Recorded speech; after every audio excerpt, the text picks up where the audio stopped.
শুরুতে জানিয়ে দেব গাজায় দীর্ঘ যুদ্ধের জন্য প্রস্তুত রয়েছে হামাস। জানিয়ে দেব ইউক্রেন যুদ্ধের মধ্যে তৃতীয়বারের মতো সেনাবাহিনী সম্প্রসারণ করলেন ভ্লাদিমির পুতিন।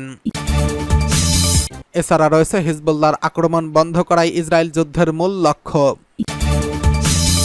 সর্বশেষ জানিয়ে দেব ডোনাল্ড লুর বাংলাদেশের ঢাকা সফর নিয়ে যা বলছেন ম্যাথিউ মিলার। গাজায় দীর্ঘ যুদ্ধের জন্য প্রস্তুত রয়েছে হামাস। গাজায় দীর্ঘ যুদ্ধের জন্য প্রস্তুত ফিলিস্তিনের প্রতিরোধ আন্দোলন হামাস। হামাসের প্রধান ইয়াহিয়া সিনওয়ার সোমবার এই কথা ঘোষণা করেছেন। যদিও ইসরায়েলের প্রতিরক্ষা মন্ত্রী ইয়েভ গ্যালান্ট গত সপ্তাহে বলেছিলেন গাজায় সামরিক সংগঠন হিসেবে হামাসের আর অস্তিত্ব নেই।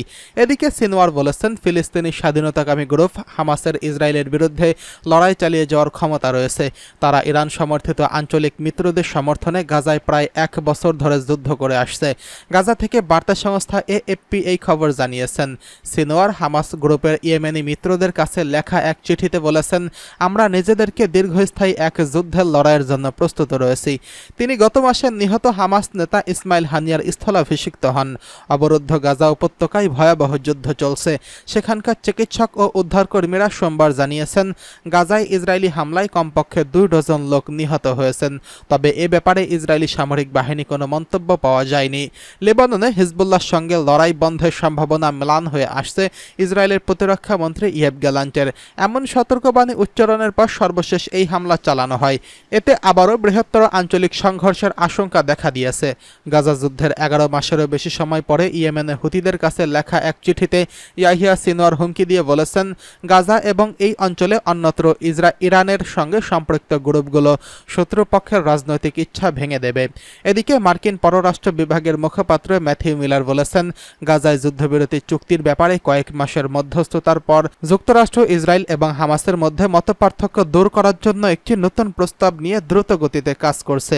মিলার বলেন মার্কিন পররাষ্ট্রমন্ত্রী অ্যান্টনি ব্লিংকেন এই সপ্তাহে সেখানে সফরে গিয়ে মিশরীয় কর্মকর্তাদের সঙ্গে যুদ্ধবিরতি নিয়ে আলোচনা করবেন। মিলার এক বিবৃতিতে বলেছেন ব্লিংকেন গাজায় একটি যুদ্ধবিরতিতে পৌঁছানোর চলমান প্রচেষ্টা নিয়ে আলোচনা করবেন যা সকল পণবন্দির মুক্তি নিশ্চিত এবং ফিলিস্তিনি জনগণের দুর্ভোগ লাঘব এবং বৃহত্তর আঞ্চলিক নিরাপত্তা প্রতিষ্ঠায় সহায়ক হবে। এদিকে ইউক্রেন যুদ্ধের মধ্যে তৃতীয়বারের মতো সেনাবাহিনী সম্প্রসারণ করলেন ভ্লাদিমির পুতিন। রাশিয়া তাদের সক্রিয় সেনাবাহিনীর সংখ্যা বাড়িয়ে 15 লাখে উন্নতি করার পরিকল্পনা করছেন। সীমান্তে নতুন করে হুমকি এবং পশ্চিমা আগ্রাসী মনোভাবের প্রতিক্রিয়ায় এই পদক্ষেপ নেওয়া হয়েছে বলে জানিয়েছে ক্রেমলিন। মঙ্গলবার বার্তা সংস্থা এএফপি এই তথ্য জানিয়েছেন। সোমবার রুশ প্রেসিডেন্ট ভ্লাদিমির পুতিন একটি সরকারি নির্দেশনায় স্বাক্ষর করেন এবং সেই আদেশে রুশ বাহিনীতে নতুন করে 1,80,000 সেনা যোগ হবে। এর মাধ্যমে রাশিয়া পৃথিবীর দ্বিতীয় বৃহত্তম সক্রিয় সেনাবাহিনী হিসেবে অবস্থান করছেন। ক্রেমলিনের মুখপাত্র দিমিত্রি পেসকভ বলেছেন, আমাদের সীমান্তের চারপাশে বিভিন্ন নতুন হুমকি সৃষ্টি হয়েছে যা আমাদের এই পদক্ষেপ নিতে বাধ্য করছে। তিনি আরও যোগ করেন, পশ্চিমা সীমান্তে শত্রু ভাবাপন্ন পরিস্থিতি এবং পূর্ব সীমান্তে অস্থিতিশীলতা বৃদ্ধির কারণেই এই উদ্যোগ নেওয়া হয়েছে। 2022 সালের ফেব্রুয়ারিতে ইউক্রেনের বিরুদ্ধে সামরিক অভিযান শুরুর পর থেকে এ পর্যন্ত পুতিন 3 বার রুশ সেনাবাহিনীকে সম্প্রসারণ করেছেন এবং তার সাম্প্রতিক নির্দেশনায় বলা হয়েছে ইউক্রেনে যুদ্ধক্ষেত্রে ইতিমধ্যেই প্রায় 7 লাখ রুশ সেনা মোতায়েন আছে।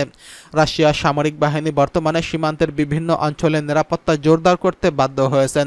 বিশেষত কুরস্ক অঞ্চলে ইউক্রেনের হামলা প্রতিহত করতে অতিরিক্ত সেনা মোতায়েন করা হয়েছে।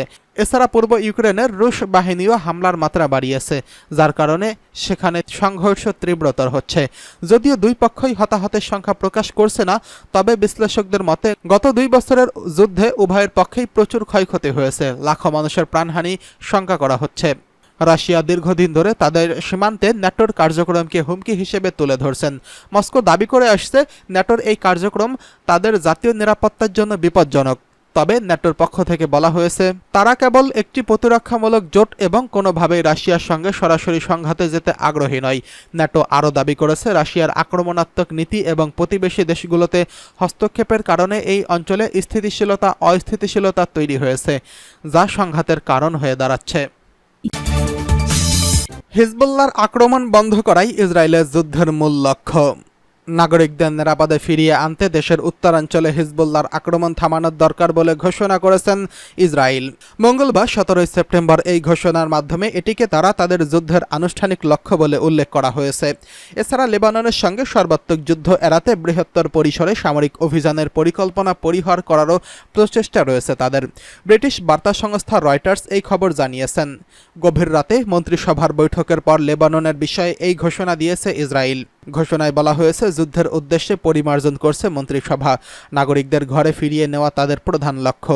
এই লক্ষ্য পূরণে কাজ করে যাবে ইসরায়েল। গাজা যুদ্ধ শুরুর কিছুদিন পর থেকে ইসরায়েলের উত্তরাঞ্চলে প্রায় নিয়মিত হামলা চালিয়ে আসছে হিজবুল্লাহ। এর জবাবে চালানো ইসরায়েলি বিমান হামলায় হিজবুল্লাহ নেতৃত্বস্থানীয় একাধিক সদস্য নিহত হয়েছেন।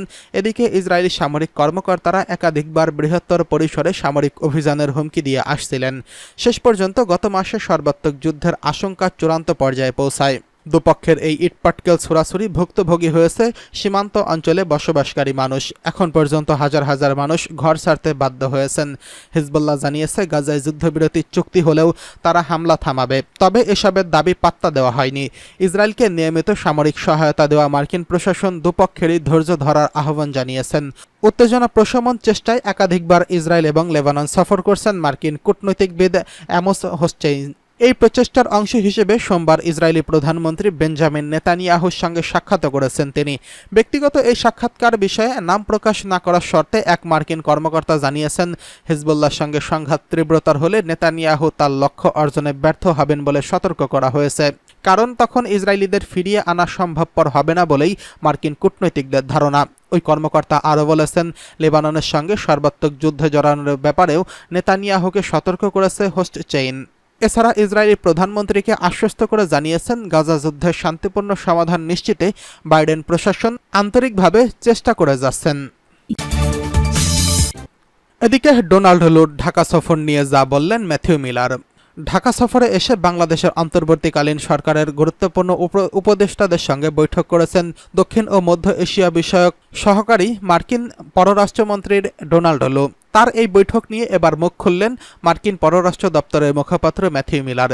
স্থানীয় সময় সোমবার 16 সেপ্টেম্বর যুক্তরাষ্ট্রের পররাষ্ট্র দপ্তরের নিয়মিত ব্রিফিংয়ে এক সাংবাদিকদের প্রশ্নের জবাবে মিলার বলেন, বাংলাদেশের জনগণ একটি উজ্জ্বল এবং আরও সমৃদ্ধ ভবিষ্যৎ গড়বে।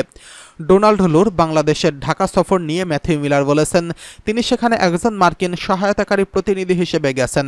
বাংলাদেশের অর্থনৈতিক প্রবৃদ্ধি, আর্থিক স্থিতিশীলতা, সুশাসন এবং উন্নয়নের প্রয়োজনে যুক্তরাষ্ট্র কিভাবে তাদের সহযোগিতা করতে পারে তা নিয়ে অন্তর্বর্তীকালীন সরকারের গুরুত্বপূর্ণ উপদেষ্টাদের সঙ্গে বৈঠক করেছেন ডোনাল্ড লু। ডোনাল্ড লুর ঢাকা সফর সম্পর্কে ওই সাংবাদিক প্রশ্ন করেন, বাংলাদেশে ডোনাল্ড লুর বৈঠক সম্পর্কে আপনার কি জানা আছে? আরও বিস্তারিত বলতে গেলে বাংলাদেশের অন্তর্বর্তীকালীন সরকারের প্রধান অধ্যাপক ডক্টর মোহাম্মদ ইউনূসের সঙ্গে বোঝাপড়া এবং বাংলাদেশ যেদিকে যাচ্ছে তা যুক্তরাষ্ট্র কিভাবে মূল্যায়ন করে। এছাড়া যুক্তরাষ্ট্রের একটি ঘোষণা আছে, তারা বাংলাদেশকে সাহায্য করবে, সেই বিষয়ে আপনাদের লক্ষ্য কী? এসব প্রশ্নের জবাবে মিলার বলেন, বাংলাদেশের জনগণের জন্য উজ্জ্বল এবং সমৃদ্ধশালী ভবিষ্যৎ গড়তে এবং সেখানে সুশাসন ও বাণিজ্য প্রসারিত করতে